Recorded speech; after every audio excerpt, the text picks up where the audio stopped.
Jacob Kingston indulged in a sip of whiskey before reaching for his tablet. His wife's text notified him of another late night at work, leaving him to fend for dinner alone. Jacob, a man of meticulous habits, swiftly devised a plan. With the evening unexpectedly free, he resolved to relish a succulent cheeseburger, delve into a captivating book, and uncork a prized bottle of whiskey he had been saving for just such an occasion. As he savored the amber elixir, he set aside his tablet, pondering his circumstances with each sip.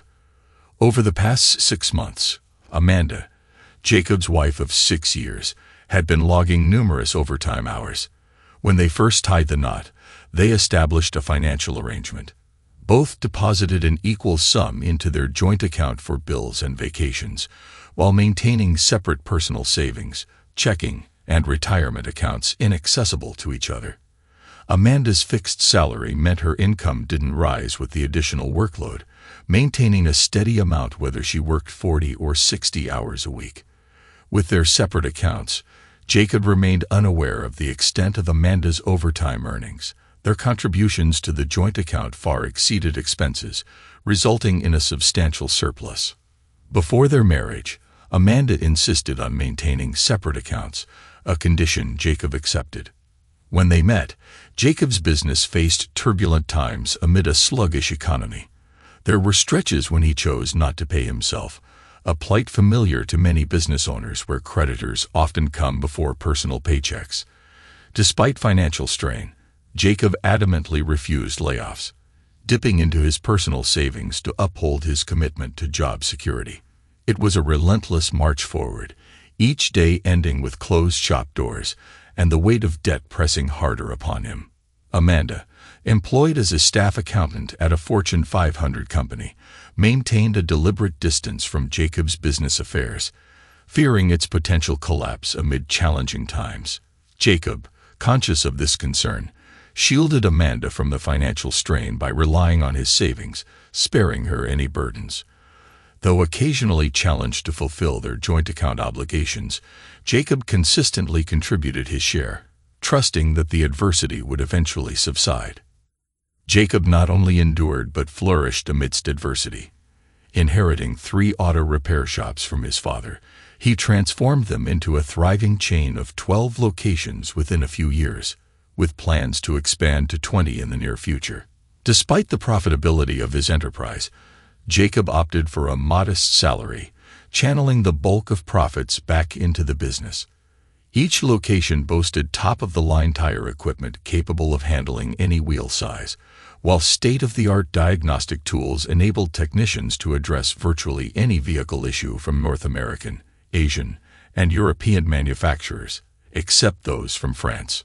Despite their professional successes, cracks began to surface in Jacob and Amanda's marriage, casting a shadow over what should have been the happiest period of their lives. This was the second marriage for Jacob and Amanda. Jacob's first wife died under tragic circumstances. She was the only woman close to him, as his mother passed away when he was in middle school. It took Jacob several months to recover from Marie's death. His dad appointed an acting manager at the store Jacob ran, giving Jacob time to grieve for the wife and children he would never have. Jacob might never have recovered if his father hadn't suffered a fatal heart attack one night while driving home from his office store. It made Jacob forget his pain and focus on business. People's livelihoods depended on it. As Jacob strolled past, a mechanic apprentice recklessly removed the radiator cap, resulting in scalding antifreeze splashing onto Jacob's chest, leading to an emergency room visit. The bustling waiting area teemed with the typical mix of visitors found in any city. Despite his unfortunate appearance, drenched in a greenish fluid with a faintly sweet yet unpleasant odor, Jacob seemed unassuming as he occupied an empty seat. A tall, attractive brunette, nursing a hop and a limp, made her way toward Jacob and settled into the vacant seat beside him. With the ER packed, both Jacob and the brunette, Amanda, knew they were in for a lengthy wait. As they exchanged tales of their injuries, Amanda had twisted her ankle during an after-work run. They also shared snippets of their lives. An instant connection sparked between them, leading Jacob to boldly invite Amanda to dinner, an invitation she eagerly accepted. Their chemistry was palpable, quickly solidifying into a relationship. Amanda, scared by her previous marriage marred by emotional abuse and infidelity, made it clear from their first date that she had no tolerance for cheating. Despite this, their bond deepened, culminating in marriage 15 months after their initial meeting. As Jacob sipped his whiskey, he couldn't help but reflect on his marriage. The old joke rang in his mind. "We've had a happy marriage for 5 years. Unfortunately, we got married 6 years ago." In the early years, Jacob and Amanda reveled in ecstatic happiness. They laughed, danced, and shared intimate moments frequently, their connection seemingly unbreakable. However, challenges arose after Amanda completed her MBA and transitioned to a new role as an accountant in a Fortune 500 corporation. Jacob wholeheartedly supported her career aspirations, desiring nothing but happiness and success for his wife. As the retirement of a senior vice president loomed, Amanda eyed the opportunity for a promotion, with her senior director's impending promotion leaving a vacant position. Confident in her abilities, she set out to demonstrate her enthusiasm for the role. Over time, Jacob noticed a change in Amanda's behavior. Kendall, the senior director, grew increasingly curt with Jacob, seemingly finding fault in everything he did. Amanda, too, began to show disdain for Jacob's profession, reducing him to nothing more than a mere mechanic, a grease monkey in her eyes. Their conversations became laced with disrespect, and Amanda's constant frustration and anger towards Jacob became a toxic element in their marriage. To avoid him, Amanda buried herself in overtime work, and even when at home, she was glued to her phone, texting incessantly. Jacob grew to resent Amanda's phone, which seemed to consume her attention. She guarded it fiercely, concealing her messages and laughing at them in secrecy. It became routine for her to sleep with the phone tucked under her pillow. Then the situation took a dark turn, descending into violence. Amanda's temper was a long-standing trait, often manifesting itself in harsh remarks and barbs. When she lost her temper, she quickly calmed down and made amends, and when Jacob was the object of her anger, her remorse led to a wonderful night of reconciliation. But Jacob began to notice a disturbing trend. Amanda's outbursts were becoming more frequent and intense, and the intimacy that had made her temper more tolerable seemed to be waning. He worried about the state of their relationship. A month ago, amidst an argument sparked by Amanda over seemingly trivial matters, she crossed a line by slapping Jacob, an act completely out of character for both of them in their 6 years of marriage. The shock of the slap reverberated through Jacob to his core, leaving both parties stunned. Amanda quickly realized her mistake, offering apologies and pleading for forgiveness. However, the incident foreshadowed darker times to come. A week later, tensions escalated further when Amanda berated Jacob for not attending to the oil change light in her Audi. Despite Jacob's explanation that the car was entitled to free oil changes for the initial 3 years, Amanda's frustration boiled over, resorting to insults. Fed up with her behavior, Jacob decided he'd had enough. He confronted Amanda, expressing his disapproval of her choice to purchase the expensive and unreliable German car, reminding her that its maintenance was her responsibility. Amanda's reaction was explosive. She grabbed her coffee cup and hurled it at Jacob, narrowly missing him as he dodged the projectile. Shocked by her aggression, Jacob stared at Amanda in disbelief, met with her cold, emotionless gaze as she turned and walked away without a word. Jacob took a sip of his whiskey as he heard the garage door announce Amanda's arrival.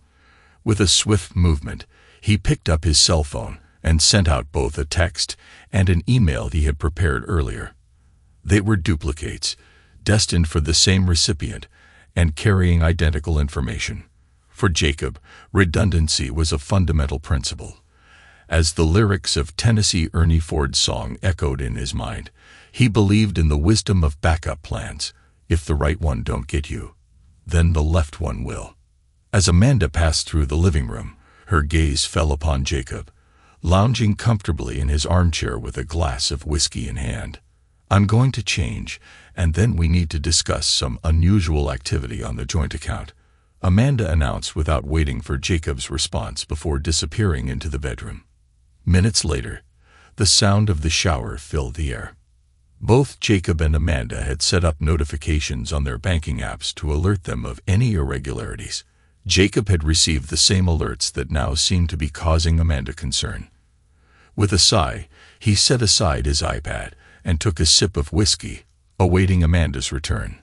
15 minutes later, Amanda emerged from the bedroom, dressed in black yoga pants and a white midriff-bearing t-shirt, her hair still damp from the shower. Despite the absence of makeup, she exuded a stunning beauty, her slender, athletic frame captivating Jacob's attention as she settled onto the sofa opposite him. "Do you know about these deductions from the joint account?" Amanda inquired, her tone carrying the hint of accusation as she held up her phone, displaying their bank's app with a significantly reduced balance. Earlier in the day, it had shown a balance of over $30,000, but now it displayed a mere $12. Jacob nodded in acknowledgement. "The $12,000 ACH debit to PDSC. That's Pendragon Security Consultants. I hired them to surveil you for a month and document your affair with your boss. And the $18,000 ACH to SKD. That was the retainer for Simmons, Kennedy, and Dixon, my divorce attorneys," Jacob explained calmly, taking another sip of whiskey as he observed Amanda's reaction. Tears welled in Amanda's eyes, her mouth opening and closing in a desperate search for words. Her face flushed with emotion, cycling through fear, sadness, and anger, leaving her momentarily speechless. Jacob observed her turmoil, witnessing the rapid shift of emotions, but it wasn't until he reached for his whiskey glass that Amanda seemed to gather her thoughts and find her voice. "It didn't mean anything," Amanda finally spoke, her words tinged with desperation. "I just got carried away, but I can end it now. I don't want a divorce." "Weren't you the one who said she had zero tolerance for cheaters?" "What does that mean to you?" Jacob countered. "If you ever cheated on me, I would divorce you," Amanda replied, her hands clenched in her lap, her gaze fixed downwards. "That sounds like a prudent stance," Jacob remarked dryly. "I don't want a divorce," Amanda reiterated. "What did you expect would happen when I found out?" Jacob pressed. "I didn't think you would find out," Amanda admitted, her honesty cutting through the tension. "I thought it would end, and we could go back to normal." "And what about the disrespect? The anger? Was I just supposed to overlook that?" Jacob challenged. "I never disrespected you, and there was no abuse," Amanda protested, her voice rising slightly in defense. "You were in our bed with him?" Jacob questioned, his tone firm. Amanda gasped, her face draining of color.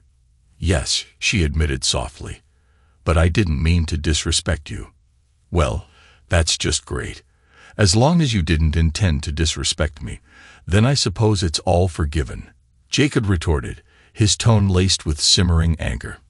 "You slept with your lover in our bed, in our home, and you don't see how that was disrespectful to me. And you claim there wasn't any abuse." Jacob scoffed incredulously. "You slapped me and hurled a coffee cup at my head. That's textbook abuse. We can move past this." "I don't want a divorce," Amanda insisted, her voice tinged with urgency. "We can seek help from a marriage counselor." Her voice tinged with urgency. "We can seek help from a marriage counselor." Jacob shook his head resolutely. "Our marriage wasn't the issue. Your infidelity was. Counseling is necessary, but not to salvage our marriage. You need to address whatever issues led you to cheat. If your boyfriend were available, you'd be out the door in a heartbeat. I'm not your backup plan." "I don't want a divorce," Amanda repeated adamantly. "You'll change your mind," Jacob remarked wryly. Throughout their conversation, Amanda's phone had been buzzing incessantly with notifications, which she had been ignoring in favor of pleading her case to Jacob. As another call came in, she sighed in annoyance, prompting Jacob to gesture towards her phone. "You might want to take that," he suggested. Amanda rose from the sofa and retreated to the bed. Jacob shook his head, chuckling softly. It was surreal to witness the convoluted rationale of cheaters, even more so when it came from his own wife. "This is a private matter between you and me. You had no business meddling in their marriage." Amanda's face glowed crimson with rage. "Your boyfriend didn't hesitate to interfere in my marriage, so I had no qualms about interfering in his. If he's cheating on her with a coworker who knows how many other women he's involved with, she needs to protect herself and get tested for STIs," Jacob retorted. "He's not like that. He's clean," Amanda retorted defensively. "Since the first thing you do when you get home after a late day at work is take a shower, I'm assuming you're sleeping with him without protection. You should get tested too. I got tested for my own peace of mind, even though you and I haven't had anything since you started your affair," Jacob stated. Amanda stared at her husband in disbelief. He had been aware of her affair for months and had quietly orchestrated his response, all the while maintaining a facade of normalcy. Who was this man she thought she knew? "You're just seeking revenge. You're pathetic," Amanda spat out, her voice tinged with disbelief. Once again, Jacob couldn't help but notice the constant buzzing of her phone, ignored amidst her barrage of insults. As she momentarily paused, her phone began to ring. "You might want to take that call," Jacob suggested calmly, taking another sip of whiskey. Without a word, Amanda stormed towards the bedroom to answer her phone, leaving Jacob to his own devices. Seizing the opportunity, Jacob swiftly made a call on his iPhone, murmuring into the receiver before activating the recording app. Placing the phone strategically against the lamp on the end table, he ensured that the conversation would be captured on video, while keeping the line open for the other party to hear. It wasn't long before Amanda stormed back into the living room, her face contorted with rage. "You posted this on Facebook," she bellowed, her voice echoing through the room. "And you tagged all my family and friends. You even tagged Pastor Derek." Jacob remained composed, nodding in affirmation. "Yes, but I also shared it on LinkedIn, ensuring all your professional connections could see it too."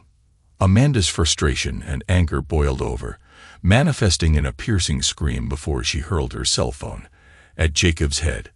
Anticipating the impact, he instinctively shut his eyes, bracing himself for the blow. The collision was far more intense than he had imagined, nearly causing him to lose consciousness as the foam struck his forehead. Despite the shock, he managed to retain his composure. He knew she was going to do something about it, and not answering her was one of the hardest things he'd ever had to do. Amanda lunged across the gap between them, raining blows upon Jacob's face. A punch to the nose caused his vision to blur momentarily.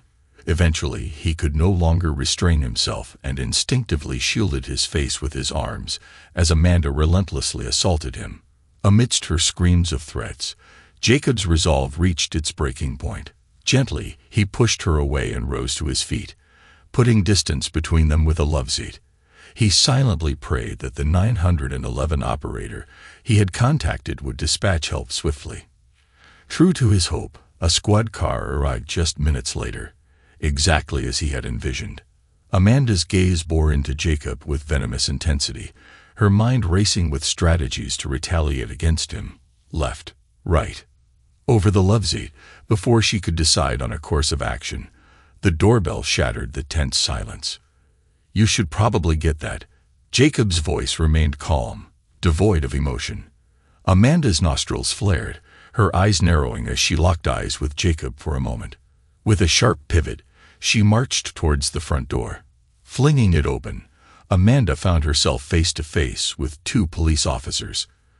Confusion mingled with anger as she engaged in a heated exchange with the officers, shooting accusatory glances back at Jacob between sentences. Though their conversation was too distant for Jacob to decipher, Amanda's animated gestures and pointed finger left little to the imagination. Eventually, she stepped aside to allow the officers entry into their home, one of them making their way towards Jacob. "Mr. Kingston, I'm Patrolman Peter, and my partner is Patrolman Terry. Your wife mentioned that there's been violence tonight. Can you tell me what's going on? Did you lay a hand on her?" Patrolman Peter inquired. Shaking his head, Jacob denied the accusation. "I confronted my wife about her affair, and she attacked me," he explained, gesturing towards his face, where he could feel the sting of the blow from the thrown cell phone and the split lip. "I'm the one who called 911. She's been getting increasingly violent lately. A month ago, she slapped me, and then a week later, she threw a coffee cup at my head. It narrowly missed, but if it had hit, I would have ended up in the emergency room. I have a recording of tonight's confrontation. Would you like to see it?" Patrolman Peter's expression shifted, clearly interested in viewing the evidence. Jacob performed a series of taps on his iPhone before handing it over to Patrolman Peter. With furrowed brows, the officer watched the video in silence, his expression shifting as he observed Amanda's aggressive actions towards Jacob. Turning back to Jacob, Patrolman Peter regarded him skeptically. "It seems there was some conversation before the recording. Did anything said escalate the situation?" Jacob shrugged. "She found out I had hired a private investigator to tail her for a month, and that I shared the findings with her affair partner's wife. Needless to say, she wasn't pleased." The officer chuckled. "You don't do things by halves, do you? As the saying goes, I light my path forward by the light of the fires of the bridges burning behind me." Jacob replied dryly. "Fair enough," Patrolman Peter said with a shake of his head, a smile playing on his lips. Exiting briefly to confer with his partner, they reviewed the situation.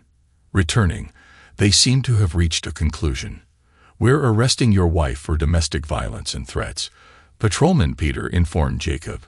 "I'd suggest getting a restraining order."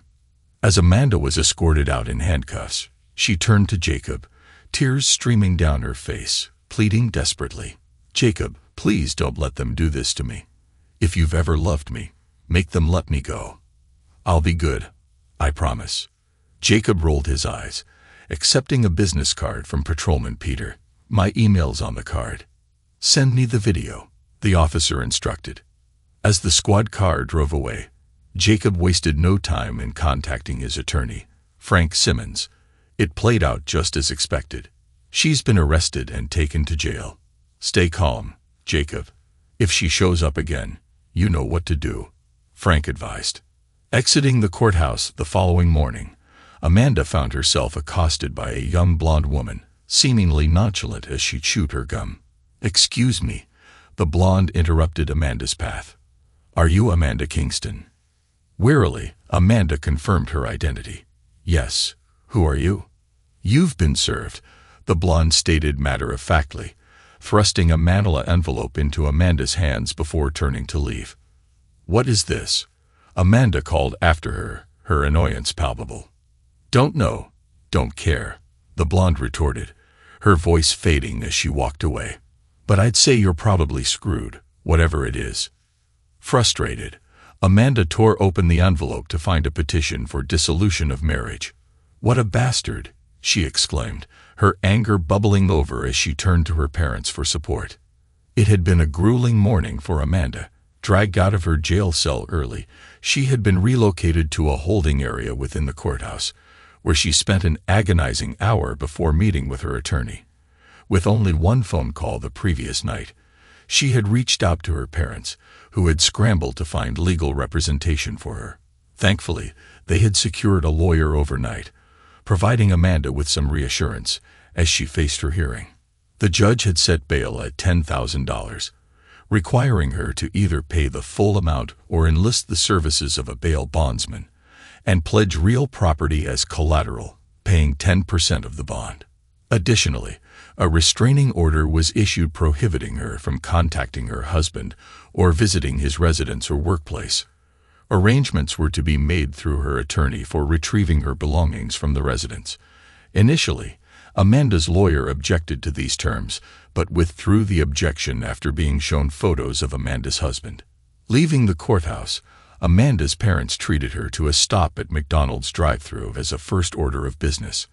Having been booked into Denton County Jail too late for dinner and roused early for her court appearance, she had missed breakfast. The previous night, Amanda had foregone dinner, opting instead to spend the evening in bed with her boss, Paul. Her plan to grab leftovers upon returning home had been thwarted. Reflecting on how she ended up in this situation, she remembered the moment her evening took a drastic turn. As she and Paul were spending time together, Amanda's phone buzzed, interrupting their moment of intimacy. Expecting a text from Jacob, she glanced at her phone, only to be met with a low balance alert from her bank. Logging into the bank's app, she discovered that their joint account was nearly empty, with 2 significant withdrawals totaling $30,000. A quick Google search of the pays yielded no results. Amanda considered the possibilities that could explain the depleted checking account. It could be a scam or a banking error, she reasoned, drawing on her intellect. Another possibility loomed, one she hesitated to entertain. Jacob might have discovered her affair and emptied the account in response, yet she found it difficult to believe. She knew her husband well. He was not one to shy away from confrontation.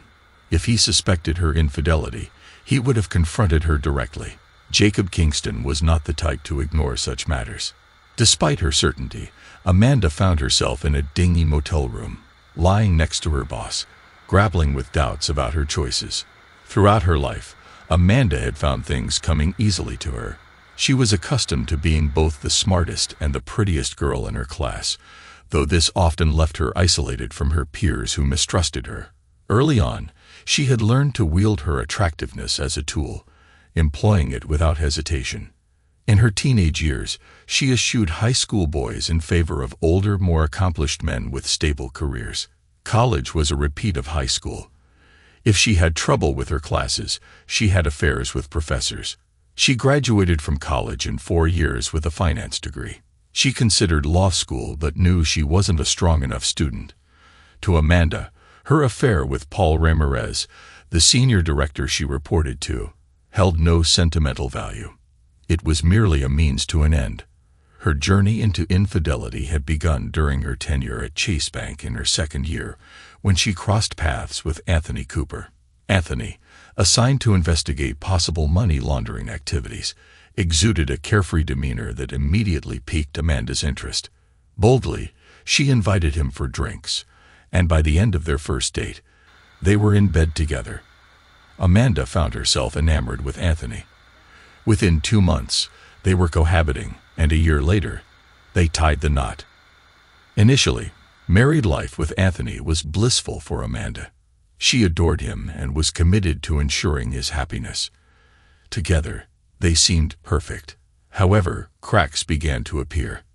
After 4 years of marriage, during which they actively pursued starting a family, Anthony received an opportunity to attend a 4-week course conducted by alcohol, tobacco, and firearms. Although his absence would be temporary, Amanda understood the career benefits and encouraged him to seize the opportunity. The first week without Anthony was manageable for Amanda, but as the days passed, her loneliness deepened. By the second week, exacerbated by hormonal fluctuations, her yearning for Anthony intensified. As the third week drew to a close, Amanda found herself teetering on the edge. Finally, in the 4th week, she succumbed to her vulnerabilities, agreeing to drinks with Bob Collins. Bob Collins, an ex-partner of Amanda's husband in the Denton County Sheriff's Department, had drifted apart from Anthony, though Amanda couldn't pinpoint the exact cause of their rift. Nevertheless, she agreed to meet Bob for drinks, harboring a vague hope of reconciling their differences. Besides, Bob's charm and her own loneliness made the invitation appealing. What harm could it do? Meanwhile, Anthony had excelled in the ADF class, emerging as the top performer. As the final week approached, his stellar performance afforded him the opportunity to take the exam early. Passing would grant him an early departure. Failing would mean remaining until the class concluded. Following his success, Anthony wasted no time in catching a flight back home to surprise his wife. Arriving in the early hours of the morning, he was dropped off by an Uber, greeted by the sight of Bob's car parked in their driveway. A surge of apprehension gripped Anthony as he entered their darkened home, leaving his suitcase by the door as he tiptoed towards the bedroom. The room basked in the soft glow emanating from the master bathroom. Anthony retrieved his phone and commenced filming the slumbering couple. After capturing 30 seconds of footage, he snapped a few pictures before stashing the device away. Sauntering over to Bob's side of the bed, he delivered an impish slap. The scream that came out of Bob's mouth woke Amanda from her sleep. When she awoke, she was startled and disoriented. She saw Bob crying and holding his cheek with both hands. Her husband was standing over them, but for a moment her brain couldn't comprehend what was happening.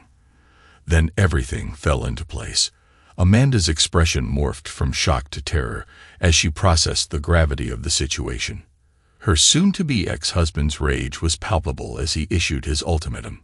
"I'll return at 3 to collect my belongings. I expect you to be gone by then." Anthony's voice seethed with anger. "If I find you here, I won't be accountable for my actions. You're not worth jeopardizing my job or freedom." With a firm grip, Anthony seized Bob by the hair, forcing their eyes to meet. His words dripped with contempt. "You're despicable. I'll ensure your wife and HR see the video. Consider your career and marriage over." A final blow to Bob's nose left it bleeding as Anthony stormed out, leaving Amanda behind. Reflecting on Anthony's devastation upon discovering her infidelity, Amanda felt a pang of guilt. Despite her attempts to reconcile, he remained resolute in his silence, initiating divorce proceedings. Her parents, wanting to comfort her, shifted the blame to her husband, portraying Anthony as the aggressor. In rewriting history, Amanda recast herself as the victim, portraying her departure as a brave escape from an abusive relationship. Anthony's confrontation with Bob only reinforced her narrative, further cementing her role as the hero of her own story. Amanda's encounter at Engstrom's department store in Dallas shattered the carefully constructed facade of her narrative. Standing face to face with her ex-husband, Anthony, Amanda felt a rush of emotions she hadn't prepared for. Anthony was accompanied by a striking woman, tall and athletic with fiery red hair, who appeared vaguely familiar. Amanda's heart skipped a beat as she noticed the pram by her side. "Hi, Anthony." Amanda's voice wavered as she greeted him.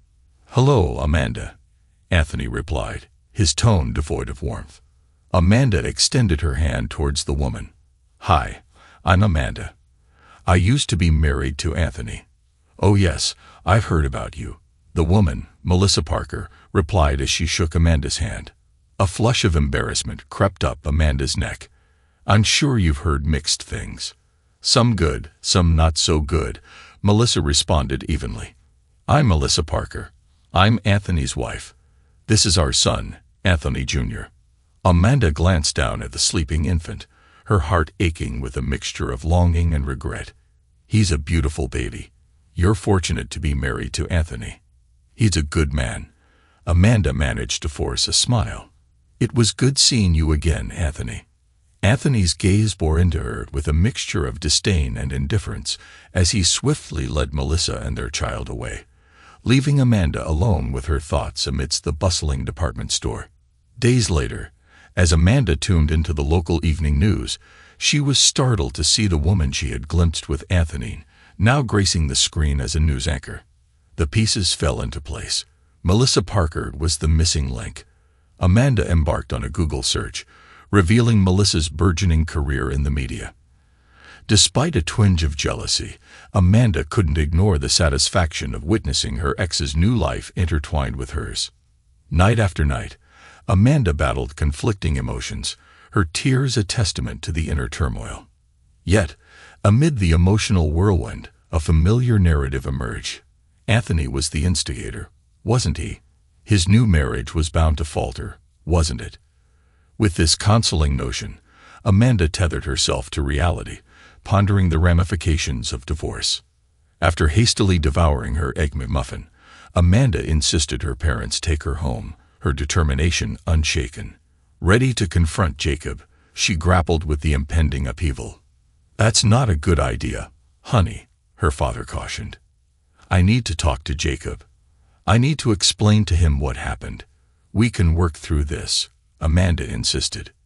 Ken, her mother interjected, concern etched in her voice. I don't think that's a good idea. The judge said. I don't care what the judge said. Amanda snapped at her mother. Just take me home. As they stood outside her front door, Amanda's impatience grew. She rang the doorbell, but there was no response. With each unanswered ring, her frustration mounted, culminating in a barrage of pounding on the door. Inside, Jacob made a quick call, keeping the security chain in place before opening the door. You're not supposed to be here. There's a restraining order to keep you away, Jacob stated firmly. I live here, Amanda countered. How can we fix our marriage if I'm not here? Jacob's incredulous gaze met Amanda's. Fix? I'm divorcing you. We're not fixing anything. I'm not going to stay married to a lying, abusive cheater. You need to get out of here, he declared, closing the door against her protests. Infuriated, Amanda continued to pound on the door, hurling insults and threats. Her parents joined in, their voices echoing her distress, amplifying the chaos. Open the door, Jacob, or I swear you're going to get hurt. Amanda yelled. Open the damn door, you dumb monkey, Amanda's father added, his frustration boiling over. I will put you down, boy. Jacob took a sip of his coffee, his expression a mix of disbelief and resignation as he reviewed the footage captured by his doorbell camera. The arrival of the squad car, the officer's approach, and the subsequent conversation with his wife and her parents played out like a surreal drama. As one of the officers rang the doorbell in the video, Jacob recalled opening the door and welcoming the law enforcement inside. After verifying his identity, the officer had inquired about the visible injuries on Jacob's face, prompting him to recount the events of the previous night. Last night I confronted my wife about an affair she's having. I hired a private investigator and have evidence of the affair, Jacob explained, gesturing to his bruised face. During the confrontation, she became violent and attacked me. Jacob handed the officer a copy of the restraining order issued against his wife, which barred her from returning to their residence. Then, he showed the officer the video footage captured on his phone, depicting Amanda and her parents making threats at his front door. The officer watched the video with a shake of his head, his expression reflecting the absurdity of the situation. Well, this seems pretty cut and dried. Send me a copy of the video, he instructed, handing Jacob a business card. He then radioed for additional units, anticipating multiple arrests. Stay inside and watch the show from your phone. Do not exit your house until I tell you. Jacob nodded in acknowledgement, understanding the gravity of the situation unfolding before him as he prepared to navigate the aftermath of his wife's violent outburst. That's precisely how it unfolded. The officer called his partner over for a consultation, and they reviewed the video on Jacob's phone before approaching Amanda and her parents. The trio was informed of their arrest for trespassing and menacing, with Amanda facing additional charges for violating the restraining order. With the arrival of 2 more squad cars, the officers proceeded to arrest Amanda and her parents. Chaos erupted as Amanda's mother became hysterical. Amanda herself burst into tears and hurled curses at the officers, while her father attempted to intervene and was promptly tackled to the ground. Shit show was a rather tame way to describe the scene. Jacob wasted no time and immediately called his attorney, leaving the succinct message. Amanda and both of her parents were just arrested. I think I'm married into a family of idiots. Robert Klein found himself grappling with defeat and despair. The events of Friday night had left him, his wife, and their daughter in handcuffs, arrested for trespassing and making threats against their son-in-law. Spending the entire weekend in jail, they awaited their Monday morning hearing before a judge. Both Robert and his wife were slapped with restraining orders, commanding them to steer clear of Jacob's home and workplace.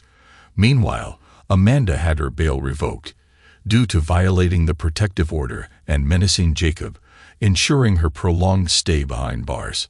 Although Robert and his wife managed to secure their release, Amanda remained incarcerated indefinitely. As he reflected on these circumstances, Robert couldn't shake the feeling of parental failure. Amanda, once his cherished daughter, had become a personification of entitlement and narcissism. Despite this realization, she still held a special place in his heart. Throughout the weekend, Nicole, his wife, shared a cell with Amanda. Their conversations were veiled in secrecy upon her release. Nicole's demeanor upon leaving jail hinted at a newfound determination, leaving Robert puzzled as to its source and purpose. Robert reached out to the attorney who had handled Amanda's previous arrest, only to learn that he was conveniently unavailable due to a coincidental vacation. Sensing a stroke of luck, Robert decided to seek legal counsel elsewhere. He scoured the yellow pages until he found an attorney willing to meet him promptly. Little did he know this impulsive decision would serve as a harbinger of trouble. Kenneth Campbell, the attorney Robert stumbled upon, hardly fit the stereotypical image of a lawyer. With a gaunt frame, receding hairline, and a face reminiscent of a bird of prey, Kenneth exuded an aura of opportunism. Robert couldn't help but recall a phrase from his distant literature studies, something about a lean and hungry look. While some lawyers resorted to flashy TV commercials or billboard ads, Kenneth seemed like the type to promote his services in less reputable establishments, perhaps even on Fox News.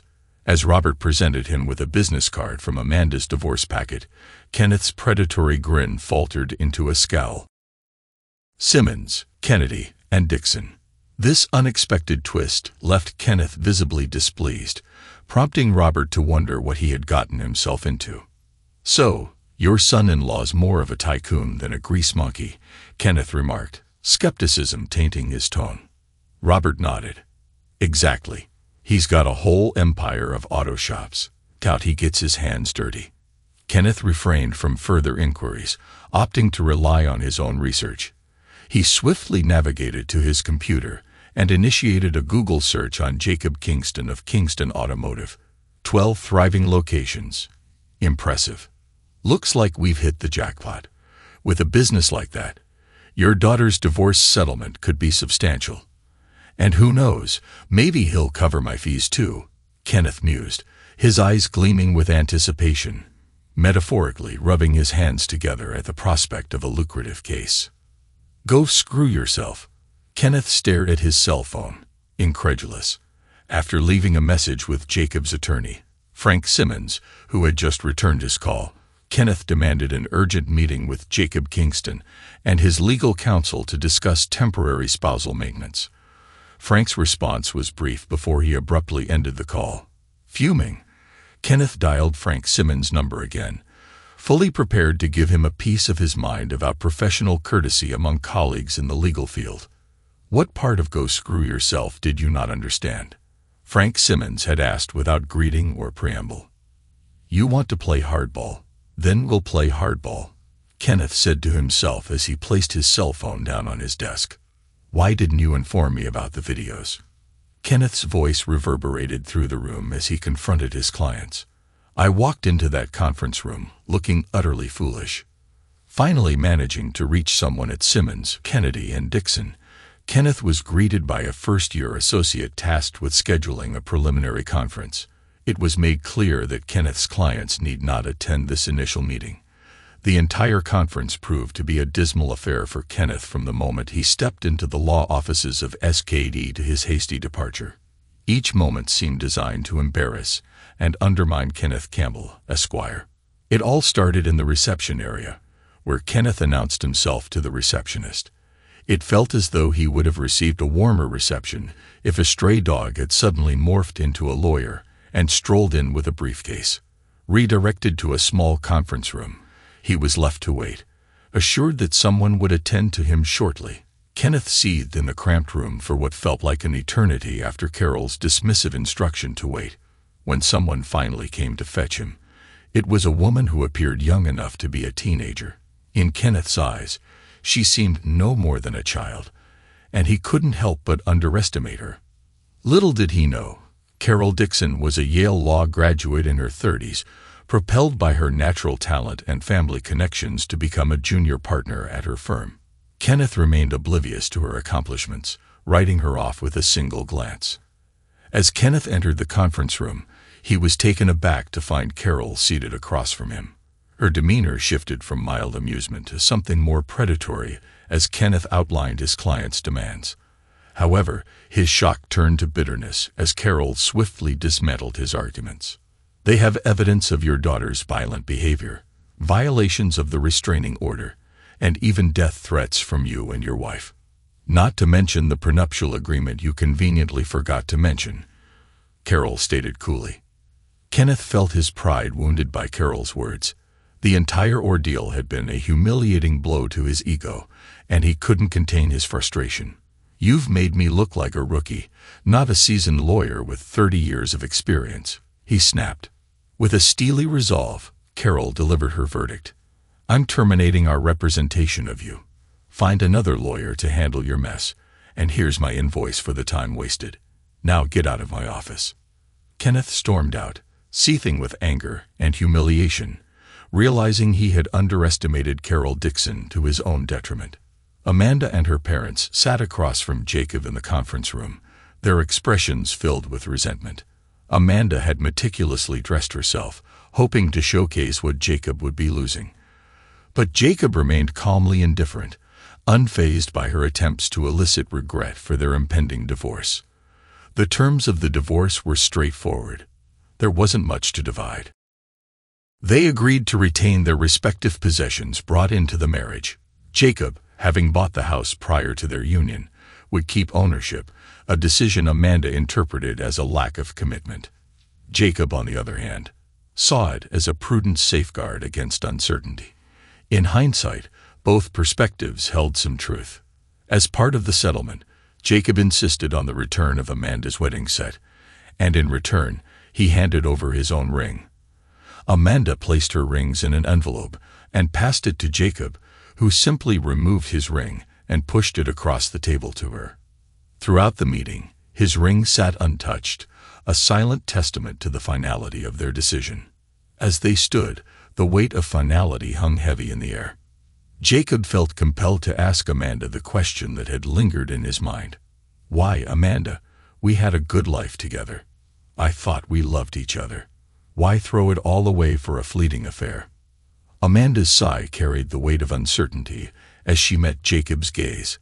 I wish I had a clear answer for you. Maybe it was boredom, restlessness, ambition, perhaps a blend of all three. What can I say? Do I regret betraying you? I regret the consequences, not the act itself. It's a part of who I am, but you were a good husband. I just wasn't a good wife. And maybe I never will be to anyone. Jacob nodded, her words confirming what he had suspected all along. Gathering her belongings, Amanda turned to leave, but Jacob's voice stopped her in her tracks. Amanda. She turned back to him, meeting his gaze as he gestured to his wedding ring, still resting on the table. You should probably take that. Thanks to everyone who took the time to listen to today's stories. If you enjoyed it, please consider liking and subscribing if you haven't already. Feel free to share your thoughts on the events in the comments below. Take care,